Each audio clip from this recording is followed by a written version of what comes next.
The entire village had come to watch Daniel make the same decision his six older brothers had made before him. Beside the old baobab tree were 6 empty wooden stools, one for each brother who had gone before him. Your brothers honored this family. Now it is your turn. Everyone began to clap. Everyone except Daniel. He looked at the 6 empty stools, then at his mother, then at the road leading out of the village, and slowly he placed the staff on the ground. The clapping stopped. His mother's face changed. No! I don't want this life. Nobody moved. Because in more than 70 years, no son from Daniel's family had ever said no. And before the sun went down that evening, Daniel would discover why. The 7th brother.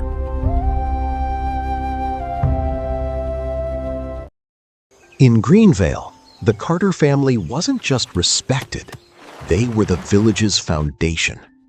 For generations, their cocoa farm fed hundreds of families.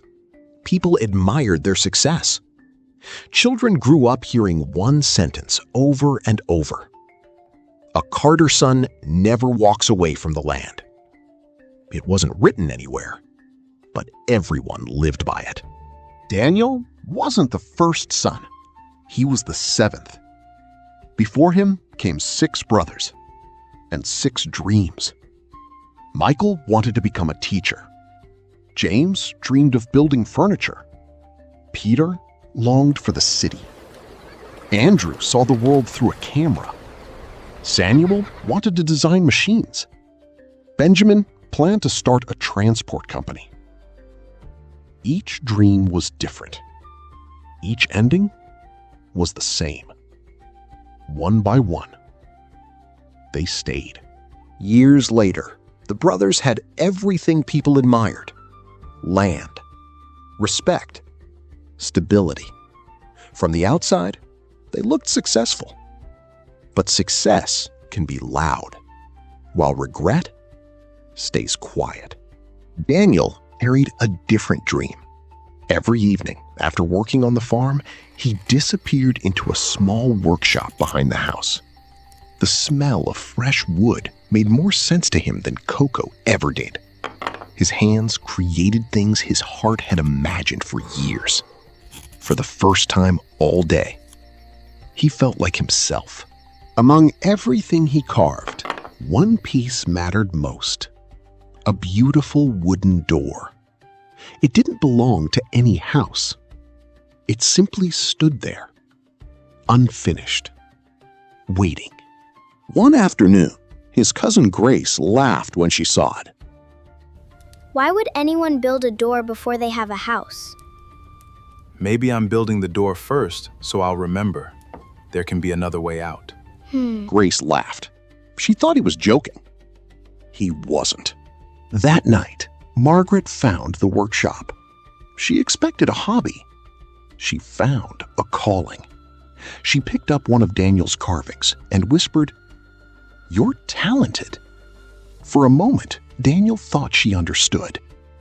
Then she looked him in the eyes. But talent doesn't always mean calling. And everything changed. Why should you be the only one who gets to choose himself? Because I am the one who has to live it. And the rest of us just have to accept it? Your grandfather sacrificed for this family. Your father sacrificed. Your brothers sacrificed. That night, Daniel wept, not because he hated his family, but because, for the first time, choosing his own life felt like betraying the people he loved. Margaret couldn't sleep. She sat alone in her bedroom and opened a box she had not touched in years. Inside were old letters, photographs, documents, and one photograph she almost couldn't bring herself to look at. She was 19, smiling outside a nursing school. Long before she became Daniel's mother, Margaret had wanted to become a nurse. She had earned admission, Her bag had been packed.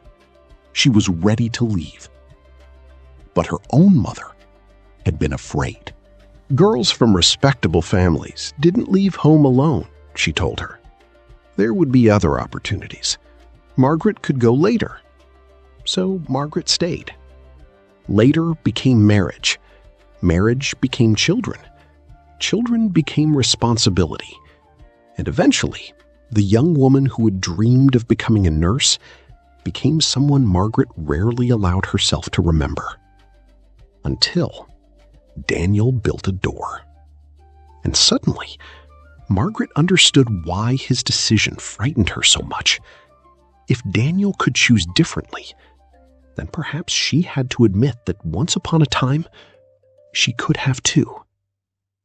Sometimes the traditions we defend most fiercely aren't the ones that gave us peace. They're the ones we paid so much for. The next morning, Benjamin found Daniel near the farm. "Come with me." That was all he said. They walked beyond Greenvale to an old building Daniel had passed many times, but never entered. Benjamin forced open the rusted door. Dust filled the sunlight. Inside were old tools, vehicle parts, a broken desk, and beneath a dirty cloth, a wooden sign. Benjamin wiped away the dust. Daniel read the faded words. He looked at his brother. "Yours?" Benjamin nodded. "I was 26. He pointed toward the back of the building. "I had a minibus, 2 routes planned. I was saving for another vehicle." Daniel had never heard this story. What happened? Benjamin was quiet. Then he smiled, without happiness. "Father became ill. I thought I'd come home for a few months." He looked around the abandoned garage. Months became years. Daniel hesitated. "Why didn't you go back?" Benjamin didn't answer immediately. "At first, I stayed because they needed me." He looked toward Greenvale in the distance. "After that, I stayed because everyone expected me to." Daniel studied his brother. "Do you regret it?" Benjamin turned sharply. "No, I don't regret helping my family. What I regret is never asking myself when helping them became losing myself." Sacrifice isn't the problem, Daniel. Sometimes love will cost you something. But make sure the life you're giving away is one you actually chose to give.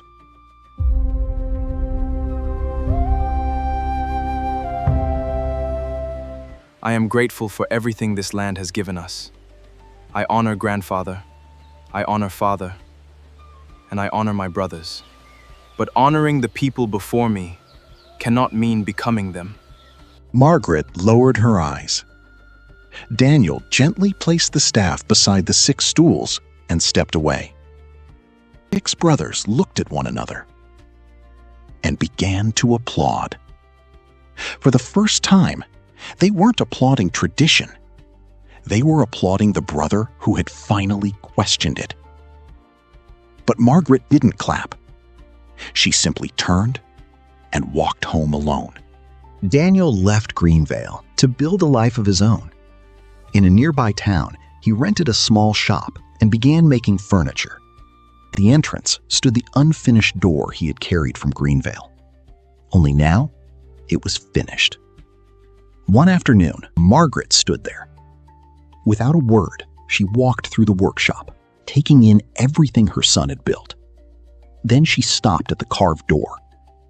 From her handbag, she pulled out an old photograph and handed it to Daniel. It showed a younger Margaret standing outside a nursing school, smiling. Daniel looked at her. "You?" She nodded. "There was a door I didn't walk through. I spent years pretending it had never been there." I'm glad you walked through yours.